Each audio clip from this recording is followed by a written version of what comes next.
درود خدمت شما دوستای گل یوتیوب. ما اینجاییم با حل سوالات تستی پرستاری برای ارتقاء سطح سوادمون و اینجاییم که در کنار هم یه سری چیزا رو یاد بگیریم.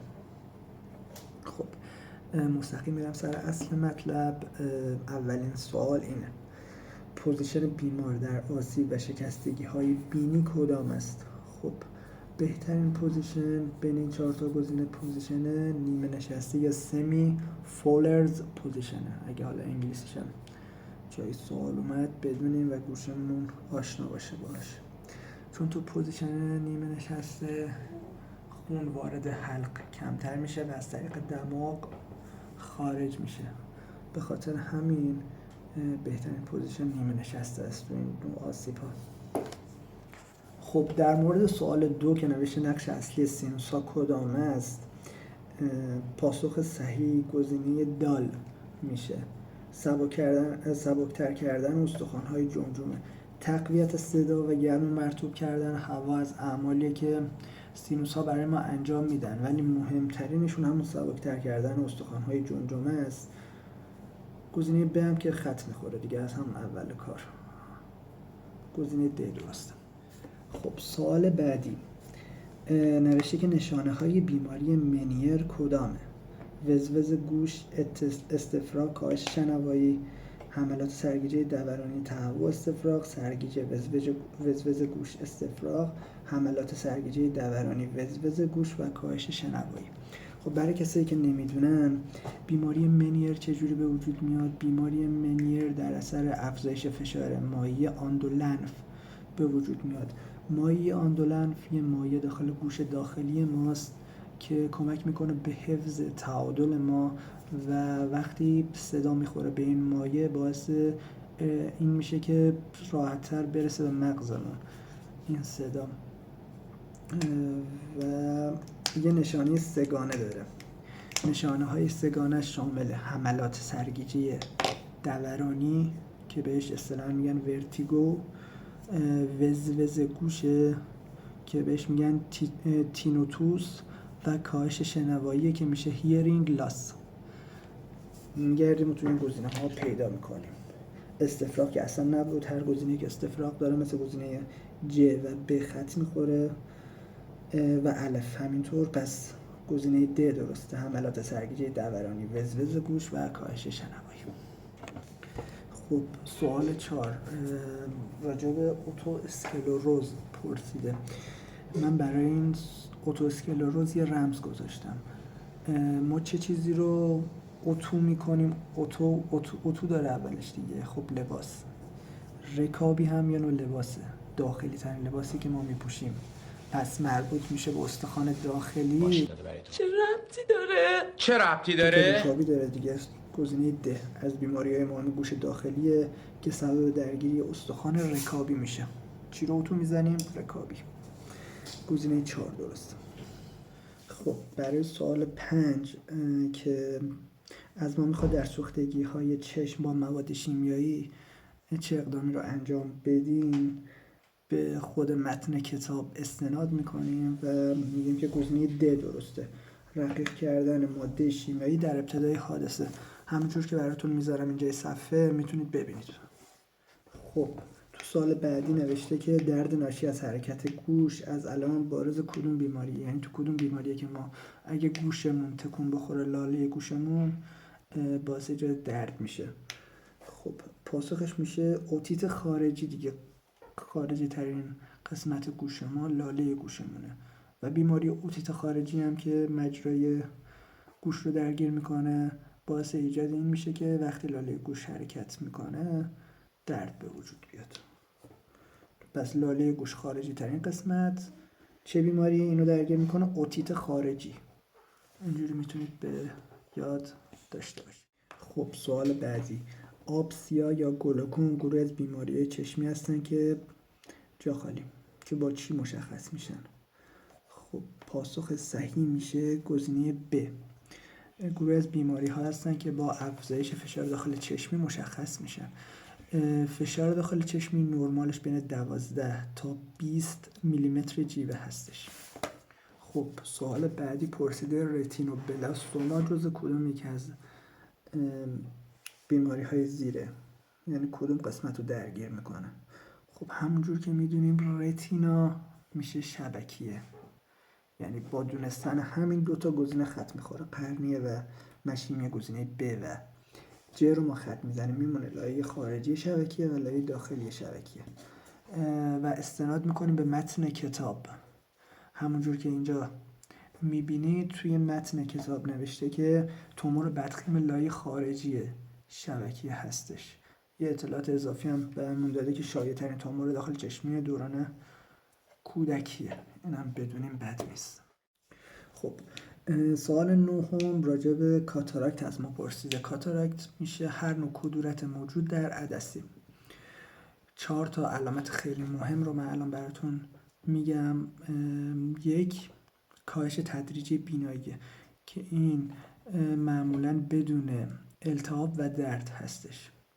2 تغییر رنگ مردمک ها. 3 ترس از نور یا فوتوفوبیا. 4 هم میشه مشاهده اجسام نورانی.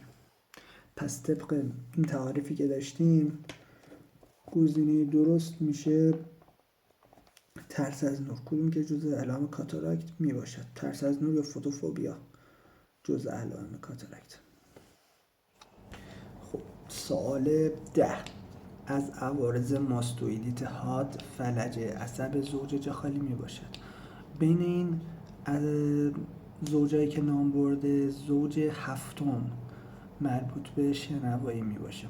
کلا ما 12 جفت زوج مغزی داریم، جزء اعصاب مغزی هن و 31 جفت نخاعی که اینا اینجا عکسش رو براتون گذاشتم، میتونید پاس کنید و نگاه کنید. پس جواب صحیح میشه گزینه جیم، گزینه 3. سوال 11 پوزیشن بیمار در اوتیت میانی باید به چه شکل باشه؟ در اوتیت میانی برای اینکه ترشحات گوش بیمار بهتر تخلیه بشه توصیه میشه که بیمار به پهلو و به گوش مبتلا دراز بکشه. خب اینجا راجع به شایع ترین شکستگی استخوان جمجمه از ما پرسیده که بینی به دلیل اینکه تو دعواها، تصادفات، زمین خوردنها خیلی در معرض شکستنه، به خاطر همین جواب درست میشه شکستگی بینی. خب پس از عمل جراحی تانسیلکتومی در بیمارانی که تحت بیهوشی عمومی قرار گرفتن پوزیشن به چه صورته؟ برای این بیماران اول تانسیلکتومی یعنی عمل برداشتن لوزه. برای این بیماران برای جلوگیری از خطر آسپیراسیون یعنی برگشت مواد غذایی و خون، اینجا خون منظورمون هست، برای جلوگیری از این حالت خوابیده به شکم و سر به یک طرف، چرخش سر به یک طرف پوزیشن صحیحه. پس جواب موشه گزینه 3 جیم. خب پوزیشن بیمار در شکستگی فک چجوری؟ پوزیشن بیمار در شکستگی فک نشسته می باشد برای اینکه هم فشار کمتری به روی فک بیمار بیاد و ثابت باشه، هم تنفسش بتونه راحت‌تر صورت بگیره. ترشح چسبناک سفید مثل سفیده تخم مرغ در گوش از علائم کدوم بیماریه؟ پاسخ صحیح میشه اوتیت میانی سروز حاد. این بیماری به دلیل بسته بودن شیپور اوستاش ایجاد میشه و ترشحات نمیتونن بیان داخل حلق و همونجا از گوش سعی میکنن تخلیه بشن. خب رفلکس تطابق در چه سنی پس از تولد کامل میشه؟ اولی توضیح راجع به رفلکس تطابق بدم. فرض کنید ما داریم به یه جای خیلی دور نگاه میکنیم، مثلا یه کوه، بعد یهو میخوایم به گوشیمون نگاه کنیم. برای اینکه فاصله نزدیک رو بتونیم سریعاً ببینیم نیاز داریم چند تا عضلمون داخل چشم درگیر بشن که یکیش همون جسم مژگانیه و کودک زمانی جسم مژگانیش کامل میشه که 2 تا 3 سالش شده باشه. پس میشه گزینه ب 2 تا 3 سالگی طبق متن کتاب. خب رفلکس دنبال کردن اشیاء نورانی در چه زمانی اتفاق میفته؟ طبق متن کتاب در هفته 5 و 6 تولد این اتفاق صورت میگیره. مراحل روانی برای بیماری که تازه کور شدن. خب اول از همه انکاره، نه امکان نداره، من کور نیستم، من کور نمیشم. اول انکار میکنن و بعد تغییر ارزش هاست، یعنی از وسایل استفاده میکنن که قبلا استفاده نمیکردن، از عصا استفاده میکنن، از عینک استفاده میکنن و مرحله آخر هم انطباقه که دیگه میپذیرن و خودشون به تنهایی سعی میکنن از عهده کار خودشون بر بیان. پاسخ صحیح گزینه ب. خب سوال 20 مربوط میشه به اعصاب جمجمه‌ای. ما 12 جفت عصب مغزی یا جمجمه‌ای داریم که باید بدونیم هر کدوم از این جفت‌ها چی کار انجام میدن. شما اگه حمایت کنید و سابسکرایب کنید و لایک کنید ویدیوی بنده رو و تو کامنت ها که بنویسید که واقعا استقبال میشه از این ویدیو، من یه ویدیو راجع به این 12 جفت عصب میسازم و توشون توضیح میدم هر کدوم برای چی. حالا این سوال از ما پرسید تنظیم حرکات چشم بر عهده کدوم یکی از اعصاب جمجمه‌ایه؟ جواب صحیح میشه عصب سوم، چهارم و ششم. جوری بهتون بگم که عصب سوم چشم رو به سمت بالا، پایین، داخل کنترل میکنه.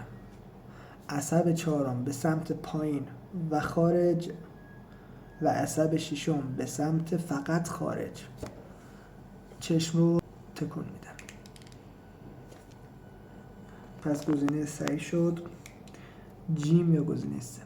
سوال 21 هم مجدداً درباره همون 12 جفت عصب مغزیه که پاسخ میشه گزینه سوم جیم، عصب زوج هشتم که هم مسئول شنواییه و هم حفظ تعادل بدن. خب کدام گزینه لایه‌های چشم رو از خارج به داخل نشون میده؟ خب معرفی صلبی هستن اینجوریه، قسمت سفید چشم رو بهش میگن صلبیه.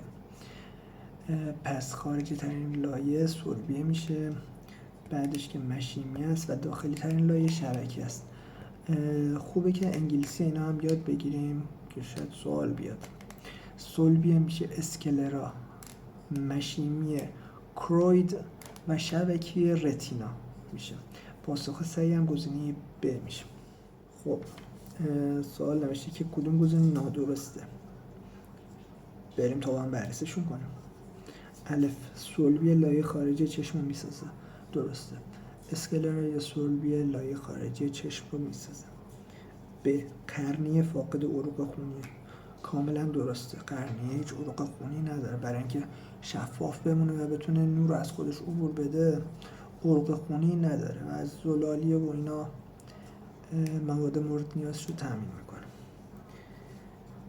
عنبیه فاقد عروق خونیه، عنبیه عروق خونی داره، پس این نادرسته. عنبیه هم قسمت رنگی چشم. د هم نوشته شبکیه لایه داخلی چشم رو میسازه که کاملا درسته. لایه خارجی لایه داخلی چشم ما شبکه است. پس گزینه مد نظر ما میشه ج یا گزینه سه. دوباره یه سوال کدوم گزینه نادرسته. با الف شروع میکنیم. اجسام مژگانی منجر به تغییر در قطر مردمک ها میشود، درسته کاملا. نقطه کور فاقد عصبه، درسته. نقطه زرد حساس ترین نقطه شبکی است، درسته. ماکولا یا نقطه زرد حساس ترین نقطه شبکی است. رنگ چشم مربوط به لایه خارجی یا صلبی است، این اشتباهه. همونجور که تو سال قبلی گفتم رنگ چشم مربوط میشه به عنبیه نه اسکلرا. اسکلرا یا صلبیه میشه قسمت سفیدی چشم. پس گزینه د نادرست. خب سوال 25 رو ما داریم کدوم گزینه صحیحه. راجع به اتاق‌های قدامی و خلفی داخل چشم صحبت کرده که خیلی مبحث سوالخیز و مهمی هم هست. خب فضای اتاق قدامی یا آنتریال چمبر فضای بین قرنیه و عنبی است و فضای بین عنبیه و عدسی میشه پوستریال چمبر و یا همون اتاقک خلفی. با توجه به اینه که ما این موضوع رو میدونیم خیلی برامون راحت‌تر میشه و میتونیم بفهمیم که گزینه 2 پاسخ صحیح. خب ممنونم که تا اینجای ویدیو همراه بودید با ما. حتما پارت 2 هم میسازم از همون مباحث ENT. سوالای دیگه هم مونده. شما فقط میتونید با حمایت کردنتون، سابسکرایب و لایک کردنتون به ما انرژی بدید و بدرود.